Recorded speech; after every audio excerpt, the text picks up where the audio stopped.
नमस्कार, आप देख रहे हैं द बिहार टॉप। मैं हूं आदेशपुरी। बीपीएससी 70वीं फाइनल रिजल्ट घोषित कर दिया गया। बिहार का सिविल सेवा के क्षेत्र में ये सबसे बड़ा रिजल्ट है।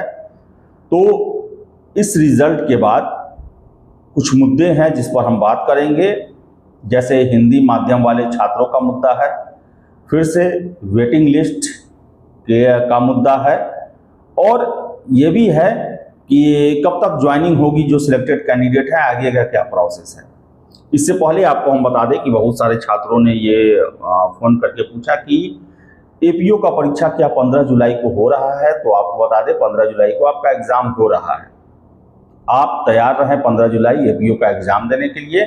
वही बात करें डीएसओ यानी कि डिस्ट्रिक्ट स्टैटिस्टिकल ऑफिसर, तो आपको हम बता दें कि रिजल्ट कई हफ्तों से हो रहा है कि इस हफ्ते, अगले हफ्ते। आज फिर हमने सोर्सेज से इसके बारे में पूछा तो यही जानकारी मिली कि अगले हफ्ते संभावित है कि रिजल्ट आप लोगों का दे दिया जाए।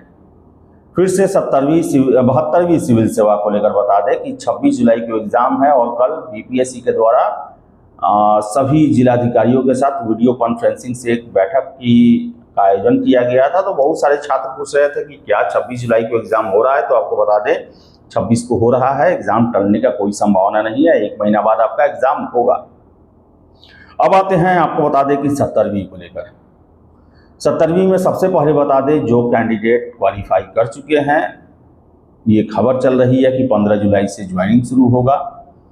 ऐसी कोई बात नहीं है। आपको बता दें कि रिजल्ट जब तैयार होता है तो जितने विभाग का रिजल्ट, जितनी सेवाओं का रिजल्ट तैयार होता है, उसका बीपीएससी के द्वारा डोजियर बनाया जाता है कि हर एक कैंडिडेट का जो है वो सर्टिफिकेट, जो भी इंफॉर्मेशन होता है वो हर एक कैंडिडेट का फाइल बनता है और सरकार को सौंपा जाता है।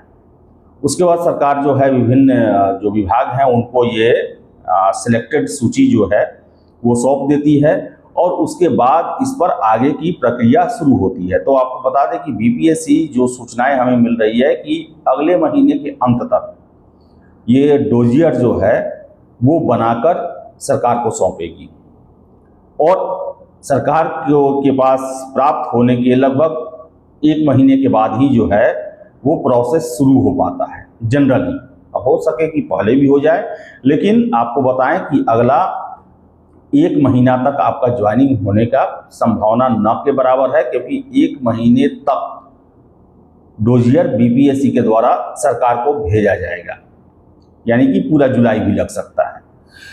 इसके अलावा बता दें कि वेटिंग लिस्ट को चर्चा हो रही है और आपको बता दें कि ये बड़ा ही ज्वलंत मुद्दा है। वैसे कैंडिडेट जो बाउंड्री लाइन पर रह गए होंगे, हालांकि अभी मार्क्स तो नहीं दिया गया है, लेकिन बाउंड्री लाइन पर जो लोग रह गए होंगे, बहुत सारे छात्र हैं और हमेशा से ये मांग रहती है, कई सालों से हमने मांग उठाया है कि वेटिंग लिस्ट जो है वो जारी किया जाए, क्योंकि इस परीक्षा में भी आपको हम बता दें कि बहुत सारे वैसे कैंडिडेट सेलेक्ट हुए हैं जो पहले से सेलेक्ट हैं। बहुत सारे ऐसे कैंडिडेट हैं जिनका उसी सेवा पर दोबारा चयन हो गया है। बहुत सारे ऐसे कैंडिडेट हैं जो जिस सेवा के लिए आए और सिलेक्शन उनका उन सेवा के लिए हुआ जो कि उनके प्रेफरेंस में वरीयता नहीं रखता था। इसके अलावा दूसरे राज्यों के भी बहुत लोग सेलेक्ट हुए हैं, जॉब वाले भी हुए हैं।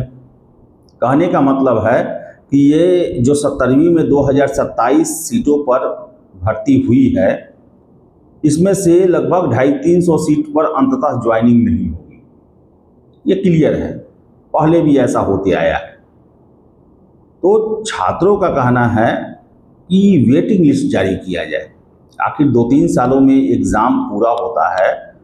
तो बता दें आपको हम कि लगातार छात्र का मैसेज, फ़ोन आ रहा है कि आयोग को, सरकार को इस पर काम करना चाहिए। लेकिन आपको हम बता दें अभी तक का जो नियम है, सरकार वेटिंग लिस्ट नहीं जारी करने का आदेश देती है। इसको लेकर विधानसभा में भी सरकार की तरफ से अपना पक्ष रखा जा चुका है कि वेटिंग लिस्ट जो है वो उसका प्रावधान नहीं है। और आपको मैं बता दूं कि 64वीं सिविल सेवा के बाद इसके लिए काफ़ी प्रयास भी किए गए। जो राष्ट्रीय पिछड़ा वर्ग आयोग के तत्कालिक अध्यक्ष साहब थे, उनके द्वारा काफ़ी प्रयास किया गया। वो खुद पटना आए, बीपीएससी सरकार के अधिकारियों से मिले, कई दिनों तक प्रयास चला, लेकिन अंततः सरकार जो है वेटिंग लिस्ट जारी करने को तैयार नहीं हुई। लेकिन सरकार बदला है, छात्रों का मांग है कि वेटिंग लिस्ट जारी किया जाए, यानी कि ज़्यादा से ज़्यादा छात्रों का कल्याण हो। अब 2-3 साल लगा दिए वो इस एग्ज़ाम में, और सीटें भी खाली रह जाएं और उनका सिलेक्शन भी ना हो। ये काफ़ी दुखद स्थिति होती है, और गुजारिश उनका है सरकार से, आयोग से, कि इस पर काम किया जाए। यूपीएससी के द्वारा भी वेटिंग लिस्ट जारी किया जाता है, अन्य आयोग के द्वारा जो स्टेट पीसीएस हैं, छत्तीसगढ़ हुआ, फिर से यूपी हुआ, मध्य प्रदेश हुआ, इन सभी के द्वारा जो है वेटिंग लिस्ट दिया जाता है। और मैं 2-250 कम बता रहा हूँ। कहने वाले तो ये भी कह रहे हैं कि 1500 से अधिक इसमें ज्वाइनिंग नहीं होने जा रही है। जो भी हो, 50 भी अगर वेटिंग हो, सीट खाली रह जाता है, और 50 छात्रों का अगर कल्याण हो जाता है तो जरूर करना चाहिए, गुजारिश है। इसके अलावा बता दें आपको हम कि हिंदी माध्यम के स्टूडेंट का चयन काफ़ी कम हुआ है। सूचनाएं मिल रही है कि 400 से नीचे है पूरे रिजल्ट में हिंदी माध्यम के छात्रों का रिजल्ट। बहुत ही शोचनीय बात है ये, और एकाएक से इतना कम रिजल्ट हुआ, किसी के गले नहीं उतर रहा। अब बहुत सारे छात्र जो हमने रिजल्ट आने के बाद जो है इस पर अपनी बातें रखी थी, उनकी नाराज़गी है। तो बता दें आपको हम कि कोई भी आरोप तब लगता है जब उसके लिए प्रूफ हो। अभी तक आपका मार्कशीट नहीं आया, अगले हफ्ते संभावना है कि मार्कशीट आप लोग का दे दिया जाए। फिर से कॉपी जो है, जो चेक हुआ कॉपी जो है वो भी अपलोड किया जाएगा। तो जो हमने खबर किया था हिंदी माध्यम को लेकर, तो रिजल्ट में जो आया उसी के आधार पर किया था कि कैसे हिंदी माध्यम वाले छात्रों का रिजल्ट गिर गया, और उसके जो कारण परिणाम हो सकते हैं वो हमने इसी आधार पर कहा कि चूँकि अभी जो छात्र आरोप लगा रहे हैं कि जाति की गई है, तो आरोप को सिद्ध करने के लिए कुछ ना कुछ प्रूफ चाहिए। अब एक सोशल मीडिया पर एक मेंस की कॉपी जो है वो वायरल हो रही है, रैंक 3 कहा जा रहा है। हालांकि कई छात्रों से हमने कहा कि ठीक है, आप इसे प्रूफ करें कि ये रैंक 3 वाले की ही कॉपी है, आप दें उनका date of birth, roll number, और बीपीएससी के साइट से हम चेक करते हैं। नहीं तो फिर इसका कोई मायने ही नहीं रहेगा। और उसमें कहा जा रहा है कि इतने क्वेश्चन छोड़ने पर ये वो जो भी है, जब तक प्रूफ अस्थाई नहीं रहेगा तब तक कुछ भी नहीं कहा जा सकता। हाँ, जब मार्कशीट आता है, आपके कॉपी जारी कर दिए जाते हैं, अगर आपको उसमें लगता है कि हाँ छेड़छाड़ हुआ है, गड़बड़ी हुआ है, जरूर बताएं। आप हमारे पास भेजे, आयोग को भी भेजे कि देखिए ये गड़बड़ी हुई है। लेकिन इतना तो तय है, इतना तो क्लियर है कि हिंदी माध्यम वालों का रिजल्ट गड़बड़ हुआ है। बहुत ही शोचनीय स्थिति है। और ऐसे में जो ग्रामीण पृष्ठभूमि के या फिर बिहार के विश्वविद्यालयों से पढ़ने वाले जो छात्र हैं, उनका क्या होगा? जितने टॉप रैंकर हैं, एसडीएम या डीएसपी बने, मैक्सिमम जो है वो सारे के सारे इंग्लिश मीडियम है। कहा तो ये जा रहा है कि 200 एसडीएम में जो है वो 20-22 ही हिंदी माध्यम के हैं, जिसमें आरक्षित ये सब लेकर है। तो ये सोचने वाली स्थिति है। और आपको बता दें कि बिना प्रूफ के आरोप आप जो भी लगाएं, बिना प्रूफ के उंगली नहीं उठाया जा सकता।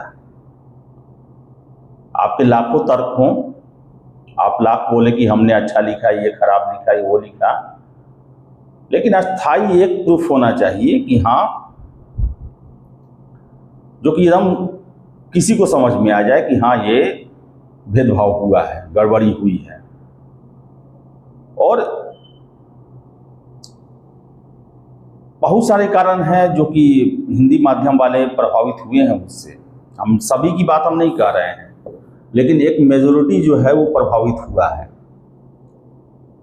और 17वीं जो है उसमें असर पड़ा है हिंदी माध्यम वाले छात्रों पर। 17वीं का आप सब घटना जान ही रहे हैं, कैसे कैसे क्या हुआ, एक से एक नाटक नौटंकी बहरूपिया सब कोई पहुंचा इसमें, और इसका सीधा प्रभाव जो है वो यहाँ के छात्रों पर पड़ा। अब कुछ शिक्षकों से मेरी बात हो रही थी, उनका कहना था कि इंग्लिश माध्यम वालों का जो है वो रेशियो बढ़ते जा रहा है, लेकिन उनका भी ये कहना था कि रेशियो 80 और 20 का हो जाएगा, ये हमने नहीं सोचा था। उनका कहना था कि हाँ होगा, 50-50 होगा, क्योंकि 2024-25 में एग्ज़ाम हो रहा है ये, तो 1998 से लेकर 2002-3 तक जो जन्म लिए हैं वैसे कैंडिडेट इसमें ज़्यादा है, और ये नई पीढ़ी जो है वो ज़्यादातर इंग्लिश मीडियम के स्कूल में पढ़ती है। तो हो सकता है कि इंग्लिश वाले ज़्यादा हों, लेकिन 80-20 जो है ये गले नहीं उतर रहा। लेकिन आप जो भी आरोप लगाएं, जो भी तर्क दें, लेकिन बिना प्रूफ के साबित नहीं हो सकता। तो प्रूफ दें कि हाँ जाति की गई है, जानबूझकर हिंदी माध्यम वालों के साथ जाति की गई है, तो आगे इस पर बहुत कुछ हो सकता है। इत्मीनान रखें, अगले हफ्ते जो सूचना मिल रही है कि मार्कशीट आप लोग का अपलोड कर दिया जाएगा। तो फिलहाल इस वीडियो में इतना ही। वीडियो पसंद आए लाइक शेयर करें, हमारे चैनल द बिहार टॉप को सब्सक्राइब जरूर कर लें। धन्यवाद।